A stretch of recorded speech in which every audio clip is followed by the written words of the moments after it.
Olá, boa noite aos amigos pecuaristas de todo o Brasil. Sejam todos muito bem-vindos. Está no ar o Terra Viva DBO na TV. E para dar início a mais uma edição, vamos para a tradicional prosa abrideira do dia. A gente vai agora direto para a nossa sessão de pastagens com o engenheiro agrônomo Felipe Moura.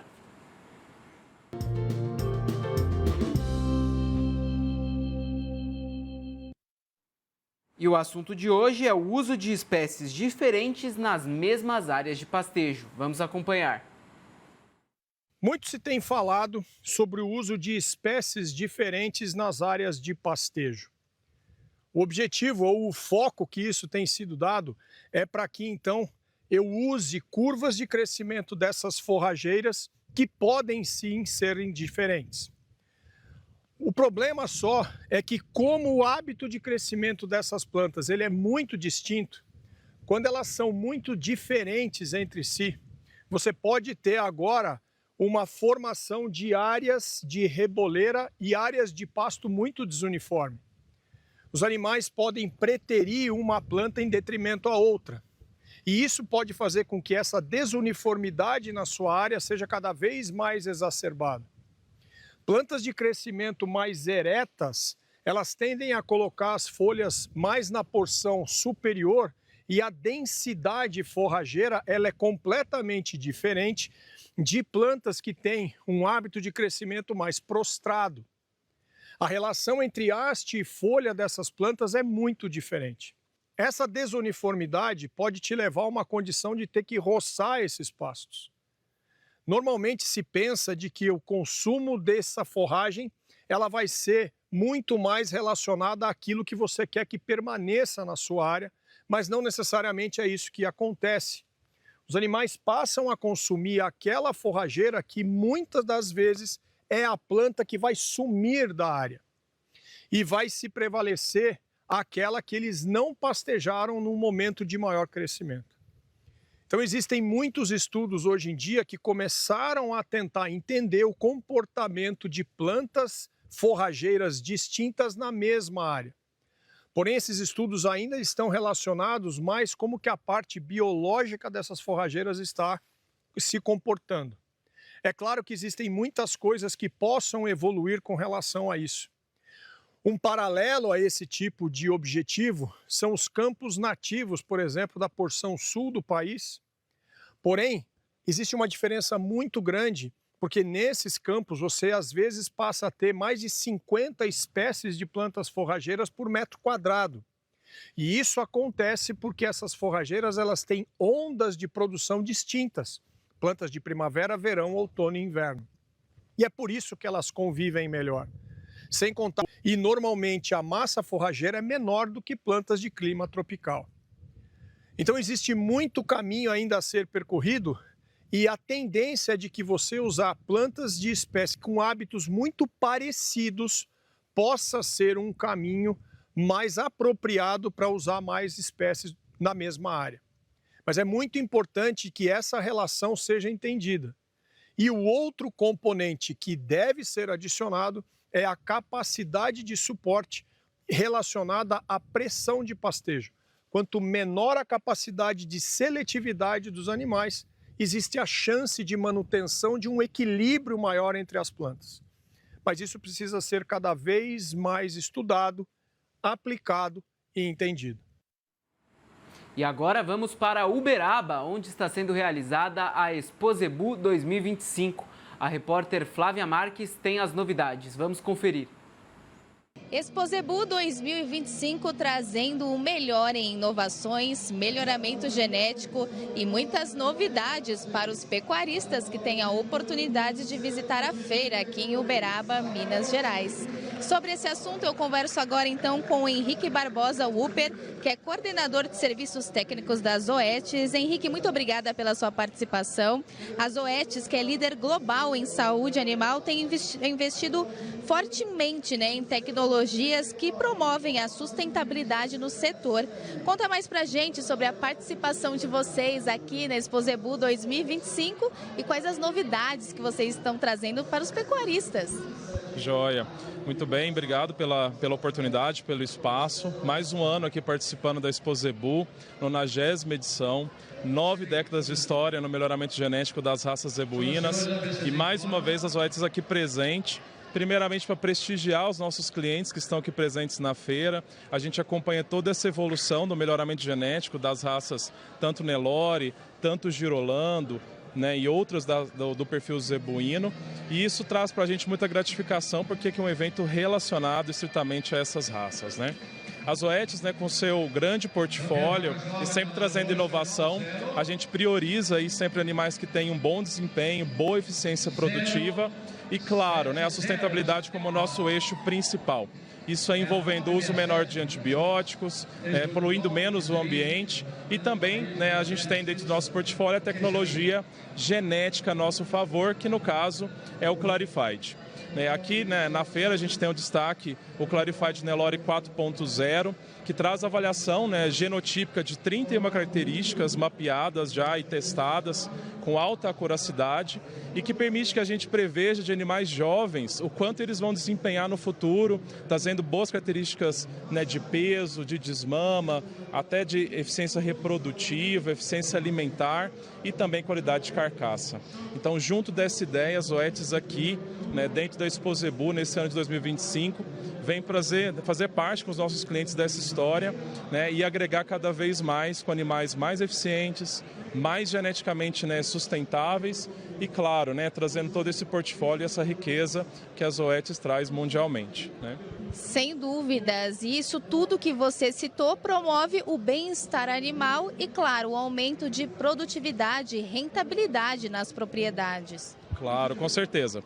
A gente sempre pensa, né, nos animais sendo mais produtivos e a eficiência, né, sempre pensada em animais que são mais longevos, mais saudáveis. E nesse critério, né, a Zoetis sempre pensa, beleza, como fazer animais, né, mais saudáveis, menos doentes, né, sempre preconizando, né, o diagnóstico, a prevenção das doenças, e isso é um dos nossos pilares chaves, né? Então, nesse segmento, né, o bem-estar dos animais em primeiro lugar, né, a saúde deles em primeiro lugar, a Zoetis traz um amplo portfólio de antiparasitários, de vacinas, de antibióticos, que venham tratar esses animais mais rapidamente e até mesmo prevenir as principais doenças dos rebanhos, né?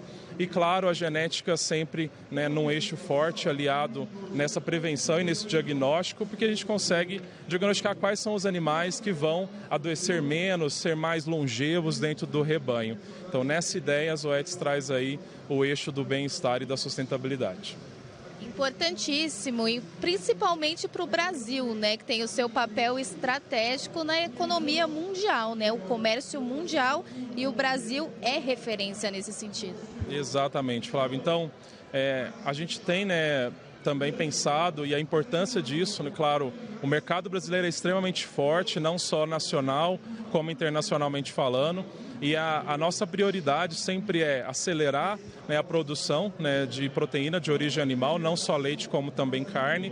E a nossa prioridade, pensando aqui, gado de corte, Expo Zebu, é falar, opa, como esses animais podem ser mais reprodutivos, né? E o nosso portfólio também favorece a produção do bezerro do cedo, com protocolos extremamente eficientes, né, protocolos que trazem hormônios que vão realmente fazer esses animais, né, trabalharem mais cedo, entrarem mais cedo na estação reprodutiva e assim trazer bezerros que vão nascer numa época propícia, num desmame propício, num peso depois melhor no ganho de peso posterior, né, até mesmo no confinamento e em outras fases da criação.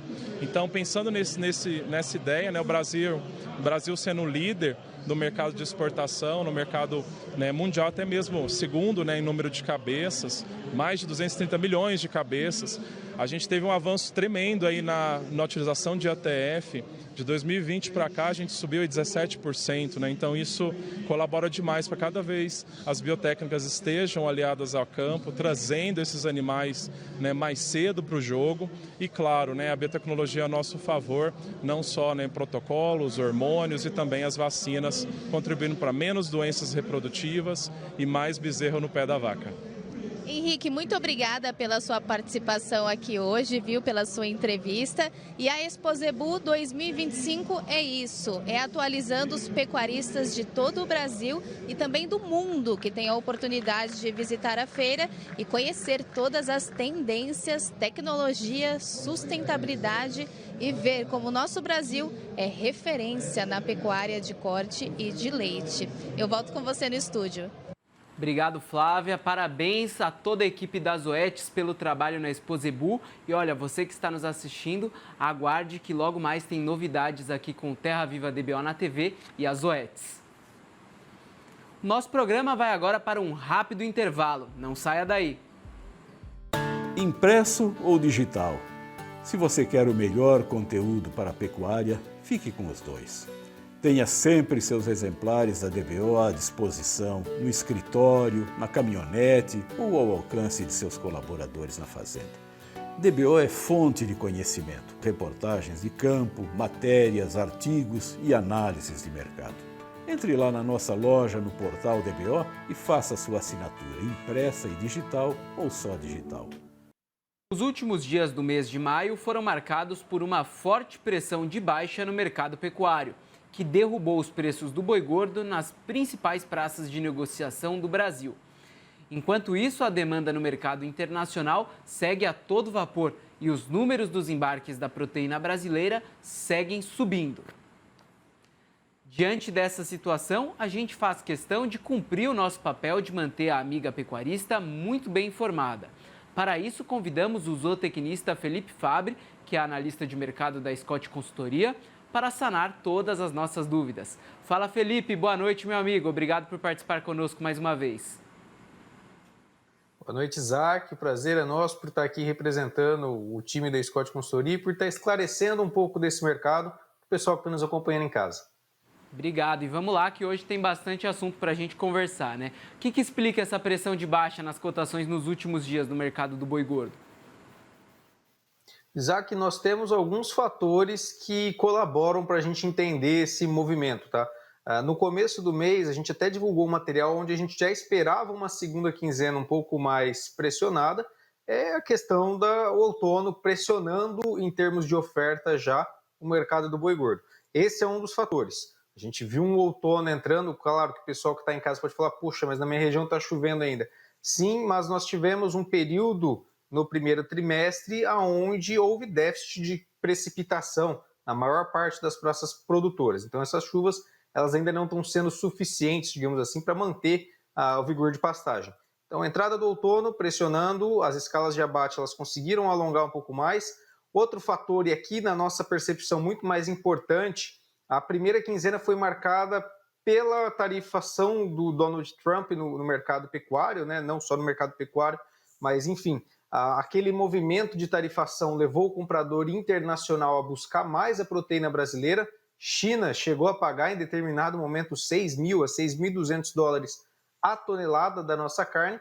E hoje o quadro que a gente tem, e só destacando com dólar ali no começo do mês, mais próximo de 5,80, e hoje esses compradores internacionais trabalhando com um cenário mais travado, tanto China quanto Estados Unidos, nossos principais clientes hoje, com uma referência mais próxima de 5.700, 5.800 para negociar ainda com os fornecedores. E um dólar na casa dos seus 5,60, numa das mínimas dos últimos 3 a 4 meses. Então, esses três fatores juntos ajudam a explicar essa pressão de baixa que nós estamos assistindo no mercado do boi gordo nesse final de abril.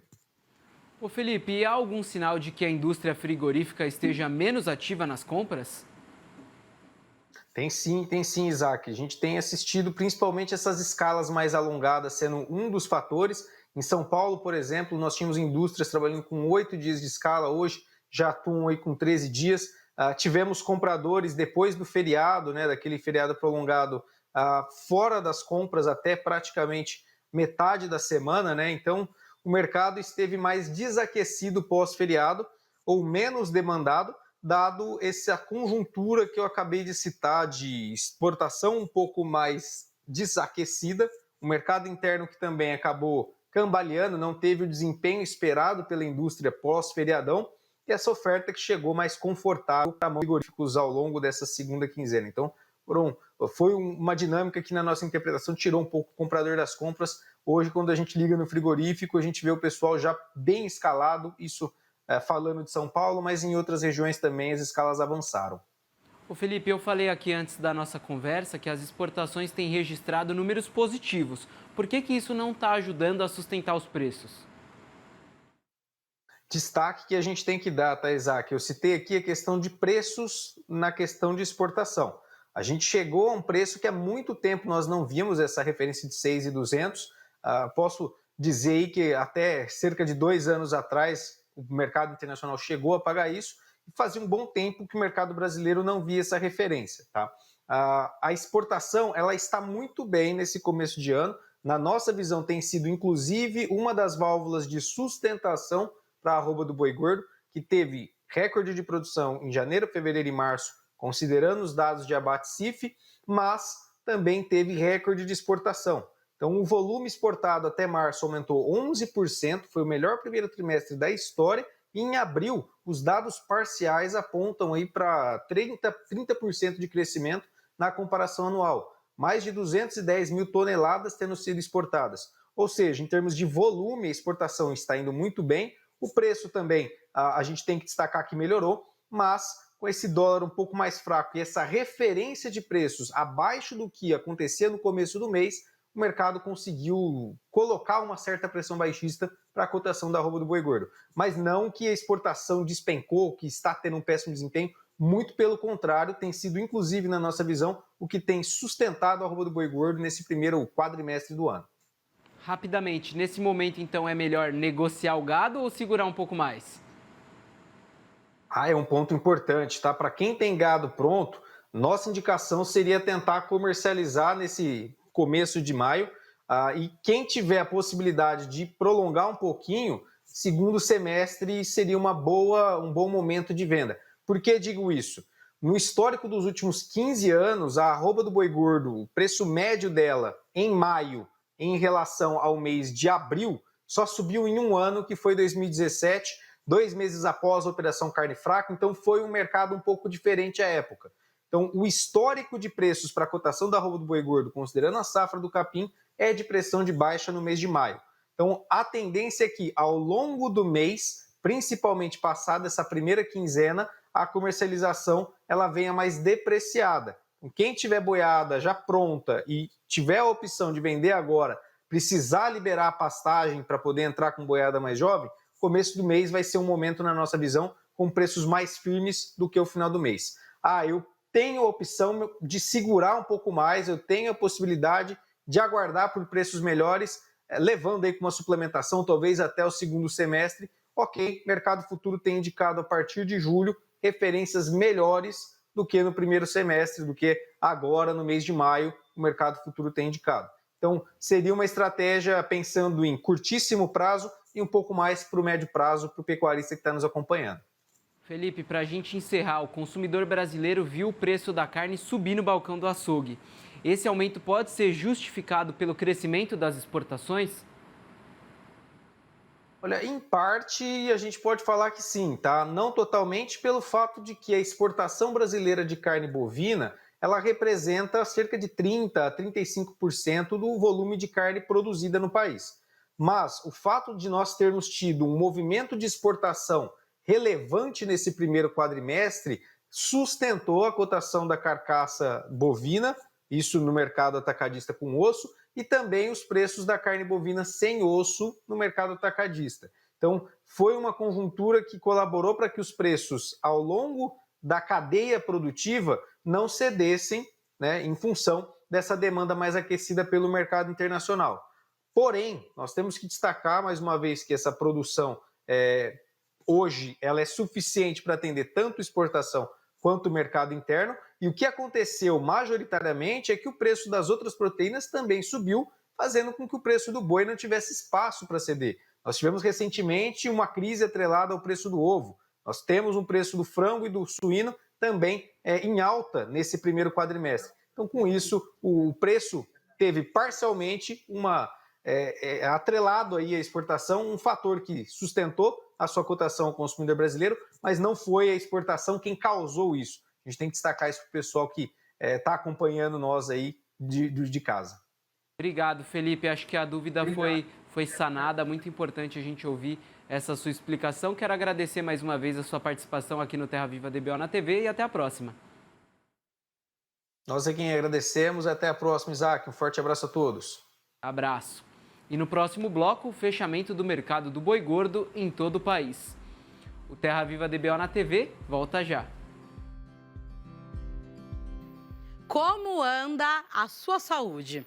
Marcou consultas e está esperando há semanas por um retorno? Além de toda essa demora, você ainda enfrenta o trânsito e deslocamento?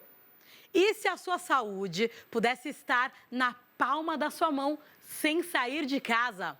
Com o E-Saúde Assist, você tem acesso a especialidades médicas, a escolher mais médicos de plantão 24 horas por dia, onde quer que você esteja. E tudo isso a partir de R$ 29,90 ao mês, sem pagar consulta adicional. É só acessar nossa plataforma, escolher a especialidade, agendar a melhor data e horário. Pronto, atendimento médico marcado, sem perder tempo com deslocamento. Aproveite toda a conveniência de um plano de assistência completo para você e sua família, com telemedicina e teleconsulta de qualidade. E-Saúde Assist, sua saúde é prioridade e agora cabe no seu bolso.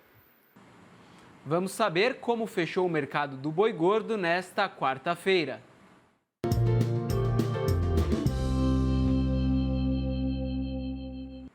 No balanço do dia da Scott Consultoria, foram apuradas mudanças nas cotações em 15 das 32 praças boiadeiras de todo o país, sendo que em todas elas a arroba caiu. A lista das quedas começa por Barretos e Araçatuba, em São Paulo, onde o boi caiu para R$ 318, a prazo e ainda sem descontar o fundo rural. Em Belo Horizonte, capital de Minas Gerais, a queda foi geral. O boi agora é comercializado por R$ 300 redondos e a vaca R$ 280. Caiu tudo também no norte de Minas, onde o boi agora vale R$ 295 e a vaca R$ 275. No Espírito Santo, o boi despencou para R$ 287 e a vaca R$ 269 por arroba. Em Goiânia, a capital de Goiás, o boi caiu sozinho para R$ 305. Já no sul do estado, a queda foi só para a vaca, que vale R$ 285. No oeste do Maranhão, o boi caiu para R$ 295 e a vaca para R$ 255 por arroba. Caiu tudo também em Marabá, no Pará, onde o boi é comercializado por R$ 297 e a vaca R$ 268. Em Paragominas, a queda foi só para o macho, que vale R$ 302. Em Cuiabá, capital de Mato Grosso, e também no sudeste do estado, a fêmea caiu para R$ 300 redondos. A fêmea também vale R$ 300 no norte e no sudoeste de Mato Grosso, mas por lá tiveram queda nos preços do macho. No norte, o boi vale R$ 325 e no sudoeste, R$ 323 por arroba. E fechando a lista, em Santa Catarina, o boi caiu para R$ 317. E o Terra Viva DBO na TV fica por aqui. Muito obrigado pela companhia. Uma excelente noite a todos e até amanhã.